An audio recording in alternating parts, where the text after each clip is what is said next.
Well, good morning. Mitzi and I are in the waiting room of large waiting, Phoenix North, and I'm borrowing the desk of someone who's out to lunch. So it's a quiet corner. Thought I would slide this devotion in from here because every once in a while, when you go to the doctor's office and they tell you the truth, you're thinking, Doc, that can't be right. You're crazy. And yet the doctor is telling you the truth. Doesn't fit with your expectations. It doesn't fit with your worldview. Now you have to take what's been spoken and adjust your your worldview. I mean, this is the way it is now. Now I have to deal with this. Today we're here. And it's just a follow-up appointment for Mitzi's tendonitis ankle. She's thinking it's all better. That's what she expects the doctor to say. But we're going to find out the sober truth. The doctor's going to tell us exactly from medical perspective the way it really is, the way we feel, the way we hope. Those are guiding principles in our lives, but they're not the sober truth. So when Paul was presenting the gospel to King Agrippa, Festus, and everybody that was gathered, and he said, I'm on trial.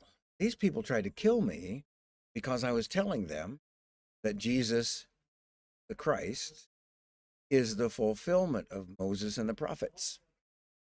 And it was by God's power that he saved me from them and that I stand before you now. And while Paul was saying this in his defense, Festus said in a loud voice, Paul, you're out of your mind. Your great learning is driving you mad. But Paul said, I am not out of my mind, most excellent Festus. I utter words of sober truth. The good news of Jesus Christ is the sober truth. It is the reality. And our pursuit of the truth, our love of the truth, draws us to Christ, who is the truth. And our commitment today to tell the truth ought to override any inclination we might have to be deceptive in any way. We speak the words of the sober truth, that is, that God loves everyone, that Jesus died for the sinners, demonstrating God's love for each of us, and that Jesus is the only way. He is the truth, and he is the life, and no one comes to the Father except through Jesus. Those are the words of sober truth.